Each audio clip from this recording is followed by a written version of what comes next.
Ya, shalom Bapak Ibu Saudara. Bagaimana kabarnya dalam satu minggu ini? Luar biasa. Aduh, ini yang jawab cuma 1-2 orang. Ini kalau begini nih iblis belum jatuh dari kursinya, Bapak Ibu. Dia masih tenang duduk di kursinya. Bapak Ibu, kabarnya bagaimana hari-hari ini? Luar biasa. Haleluya. Cuman dia baru getar sedikit ini kayaknya. Ya, Bapak Ibu harus semangat dong. Masa kalah sama Pak Gembala?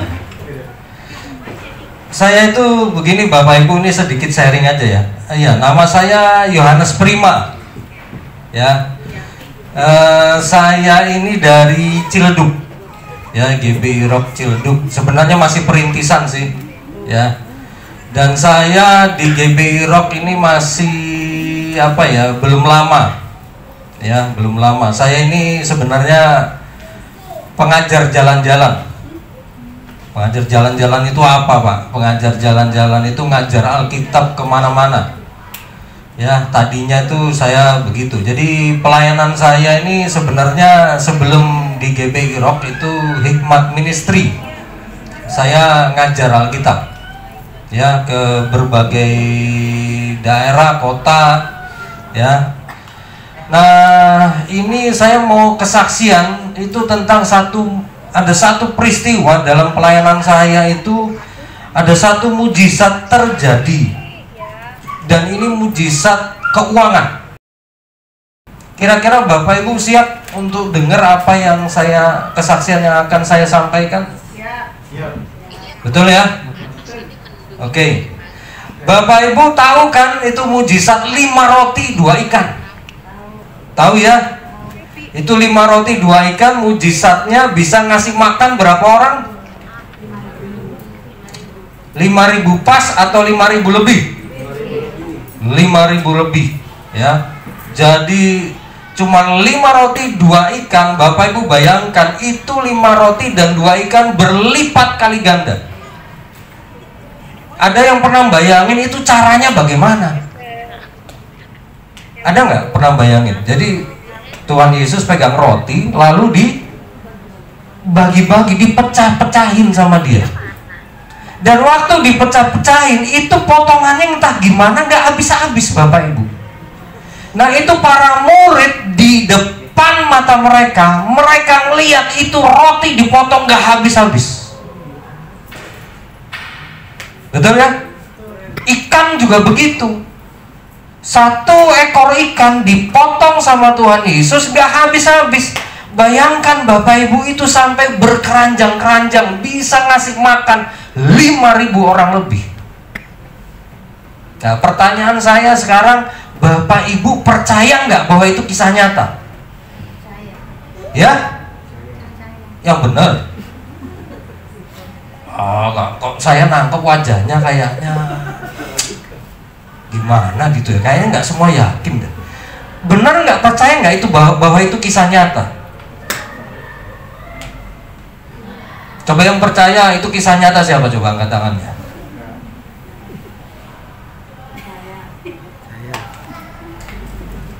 Nah, kalau Bapak Ibu benar-benar percaya bahwa itu kisah nyata, Bapak Ibu siap dengar kesaksian ini. Jadi saya ini salah satu tempat saya pelayanan di Pulau Nias. Saya pernah ke Pulau Nias dan di situ saya seminar di gereja-gereja di Nias. Di beberapa gereja. Ya memang tidak semua gereja, beberapa gereja. Nah, waktu di Nias itu Bapak Ibu terjadi satu mujizat keuangan yang jujur aja dalam hidup saya itu belum pernah saya melihat seperti itu. Dan itu terjadi di depan mata saya. Di depan mata saya. Saya ngadakan seminar gitu ya. Nah, ini perlu Bapak Ibu tahu, kalau ngadakan seminar di daerah Bapak Ibu itu maaf, duitnya gede banget. Kok bisa Pak? Bukan hanya transport kami, tim yang berangkat itu yang bikin gede, tapi juga kami ini ngasih uang transport sama yang hadir di seminar. Bayangkan. Jadi sebelum berangkat seminar ke daerah, kami ini sudah telepon sama pendeta tuan rumah. Kira-kira yang hadir berapa Pak? Jadi tim kami itu mesti nyiapin sekian amplop untuk satu gereja. Untuk satu gereja kami harus menyediakan sekian amplop. Nah, nanya dulu nih sama gereja yang bersangkutan, Pak, kira-kira yang hadir di seminar ini berapa orang? Dan ini yang saya mau sampaikan begini, seminar yang saya adakan di Nias itu adalah seminar keuangan. Ya, seminar keuangan, bukan KKR kesembuhan ilahi, seminar keuangan. Nah, kalau seminar keuangan, kira-kira mujizat yang terjadi apa? Mujizat keuangan. Nah, ini ceritanya begini, di satu lokasi di gereja. Kami sudah, jadi tim kami sudah tanya berapa kira hadir, amplopnya sudah disediakan sekian banyak. Ya, berandai-andai lah, misalnya 100 amplop. Ya, untuk transport yang hadir. Saya lupa persisnya waktu itu. Anggap aja 100 amplop misalnya. Ya, udah disediakan nih, udah untuk gereja A sekian amplop, gereja B sekian amplop, gereja C sekian amplop. Nah, di gereja ini kami sudah siapkan 100 amplop. Isinya itu uang sekian rupiah untuk uang transport mereka yang hadir. Di daerah itu Bapak Ibu itu jauh-jauh. Itu sebabnya kami harus kasih uang transport. Nah, selama saya seminar ke daerah-daerah itu tidak pernah Bapak Ibu, saya itu sebelum seminar amplopnya saya hitungin dulu. Belum pernah. Kenapa? Karena itu sudah dihitung sama tim saya. Saya cuma bawa terus nanti dibagikan di akhir seminar. Ya kan? Tapi hari itu di gereja ini, sebelum kami berangkat ke sebelum saya masuk ruang seminar, itu nggak tahu gimana Tuhan itu gerakin saya. Kamu hitung amplopnya. Ya udah, saya hitung dong. Ini nggak pernah saya lakukan Bapak Ibu, baru kali itu. Itu pun karena didorong oleh Tuhan. Hitung amplopnya. Saya hitung nih sekali, saya hitung 1, 2, 3, 4, 100. Oke, udah dong. Nah, saya siap mau berangkat, tiba-tiba ada gerakan lagi, hitung amplopnya. Loh, kok sampai 2 kali?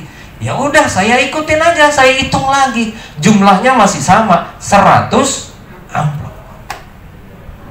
Akhirnya, oke, seminar saya bagikan seminar keuangan.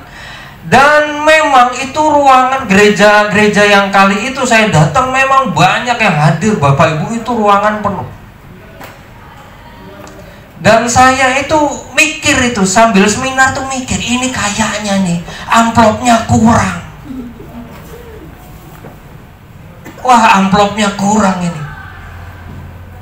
Nah, singkat cerita selesai seminar, saya turun dari mimbar. Ya toh? Terus ini ada meja udah disediakan, itu ada absen sama saya siap bagi amplop, ya kan? Udah dipanggil satu-satu orang yang hadir sesuai dengan daftar hadirnya. Jadi itu semua kalau mau ikut seminarnya harus isi absen, ya, daftar hadir. Nah itu dipanggil si A. Bapak Ibu ini sebentar ya, supaya nggak tegang. Tahu nggak di Nias itu namanya ada yang lucu-lucu. Ada orang namanya baru hadir.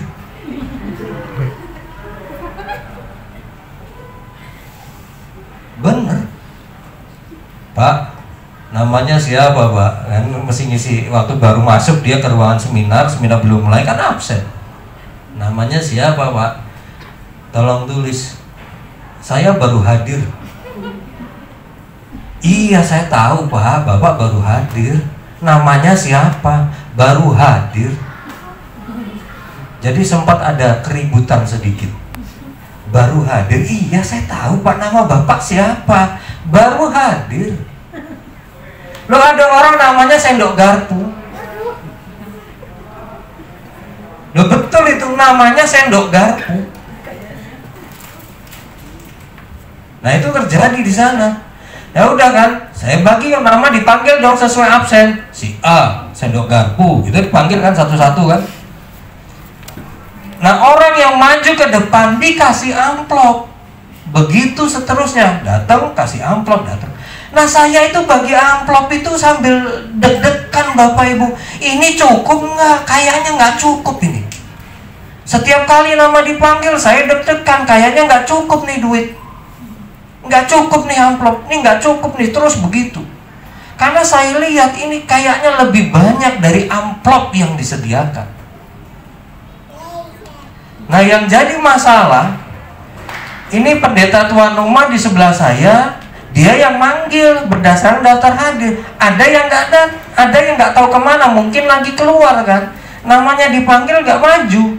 Terus sama si Pak Pendeta ini amplopnya disisihkan. Ya elah, dalam hati kan bisa buat yang kalau kurang kan bisa nutupin itu, pikir saya gitu. Ada beberapa orang dipanggil nggak maju, amplopnya disisihkan. Nah, ya sudahlah. Apa boleh buat kan? Tapi yang menarik begini Bapak Ibu, sampai orang terakhir itu maju, itu amplop terakhir juga yang saya kasih. Dan ternyata Bapak Ibu, waktu dilihat di daftar hadir itu jumlahnya jauh lebih banyak dari jumlah amplopnya.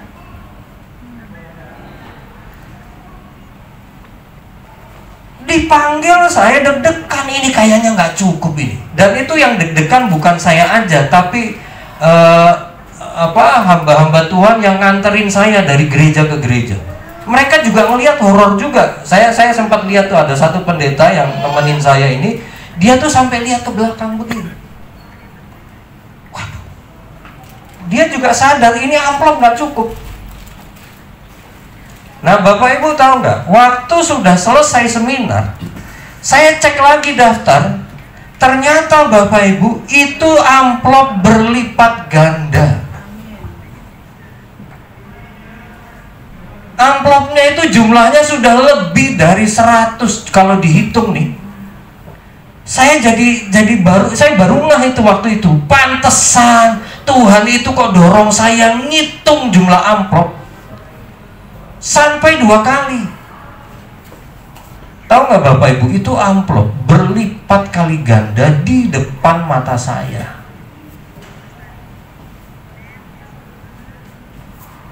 Jadi jumlah amplop itu berlipat kali ganda, ada sekian banyak amplop. Saya mikir Bapak Ibu, itu amplop isinya kan duit. Itu duit dari mana?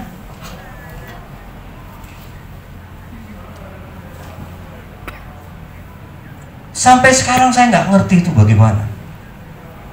Tapi saya ngalami itu berlipat kali ganda. Dan bukan cuma itu, saya juga bagi sertifikat seminar. Bapak Ibu, orang yang udah selesai ngikut seminar saya dikasih sertifikat. Di gereja yang terakhir itu terjadi pelipat gandaan lagi. Kali ini bukan amplop, tapi apa? Sertifikat. Saya lihat ini sertifikat nggak cukup ini kayaknya. Dihitung-hitung nggak cukup. Tapi sampai orang terakhir dipanggil untuk menerima sertifikat, itu sertifikat terakhir juga Bapak Ibu. Dan waktu saya hitung itu kurang sebenarnya. Jadi mujizat itu terjadi.